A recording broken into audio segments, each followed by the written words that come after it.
Howdy, Foo here, and today we're bringing you a belated update on the most recent patch. Yeah. So starting right off, there's a new rating system. Um, I honestly do not know much of what this is about. There are 4 different ratings, and as far as I've been able to tell, none of them actually work. But the theory is that now your bank file is encrypted, so you can't edit it and change your stats and all the fun stuff. But the theory is that in the future, we'll be able to do better matchmaking, and you won't be going around stomping on poor pubs or getting stomped on by IH groups in the future. Whether this will work in practice remains to be seen because, as I said, it doesn't really seem to be working. Have you had it work for you, Fu? I have not had it work. I had one game where it saved it and then immediately it got rid of it again.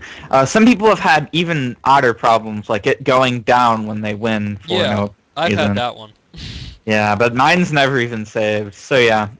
The next thing we have is the AFK kick system has been improved. It now checks every second to see if someone's APM is 0, and if it is 0 for 30 consecutive seconds, they're considered to be AFK and can be kicked. I must say, not an improvement. I just haven't really, first of all, when the patch was first released, I was kicked when I was APM spamming. And I could not have possibly been at 0 APM. That was when this patch was first released because he had it so to check if you had greater than 0 APM and not 0 APM. Yeah. But that has been fixed now.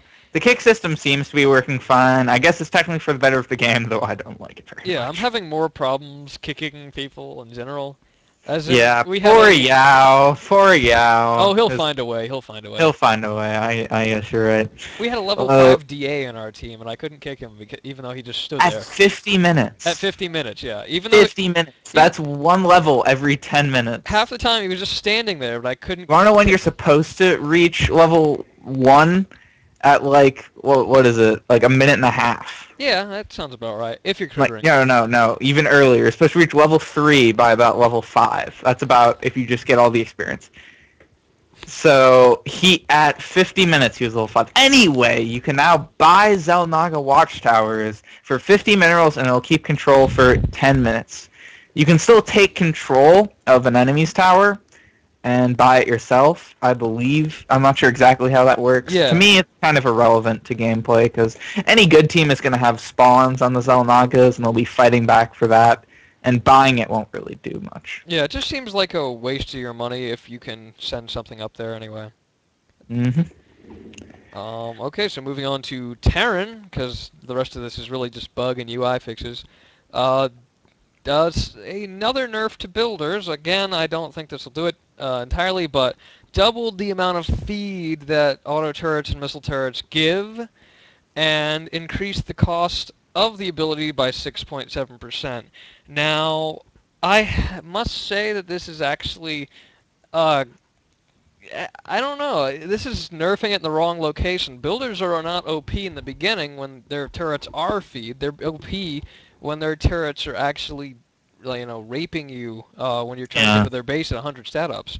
And this doesn't do anything to stop that because energy cost is not going to affect it. Maybe cooldown would have, but energy cost certainly not. And increasing the amount of feed is just going to nothing really. So yeah. Okay. Next, we have a major sad face. Added target filters to Siege Tank Heroes Tank Mode version of Artillery Barrage. You can now only target non-allied, non-invulnerable ground units. This was a worse idea than reverting stat ups equals. What the hell, man? Yeah, I know. I want to kill teammate. I was never able to kill Lux. I was never able to get revenge. Oh, I did. I never got to kill my own command center before we lost a single building. I did. You've just completely ruined the metagame with this change, and I really think that Siege Tank should be able to kill allies, because XP denying your opponent from hero kills is very important. I personally think Artillery Barrage in Siege mode should just make your team lose. Yeah.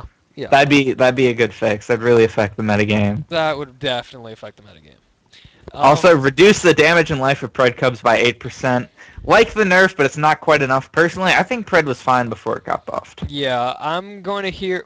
Actually, I don't know if I'll hear a lot of sources of complaint towards this, but I'll hear some very vocal complaints about this. And I say again, a fast, relatively tanky hero with the ability to root and stun and a ridiculously, like a very, very high DPS. Maybe not ridiculous, but pretty damn high. It's 15 and then throw in 3 for the lightning field and then the Cubs. Which like double its DPS and by has energy. 10 times over. You know, it is somewhat overpowered. I don't understand how that could not be. Not to mention its incredible creep clear and decent backdooring ability. Yeah, it can do pretty much everything. Like, there's a few things that you're going to need other heroes for. It's not the best stunner, but it's better than most... Well, I mean, that's not really saying much to say it's better than most Terran heroes. The only reason I would say that this nerf is a bad thing is because Terran in general kind of needed the Pred.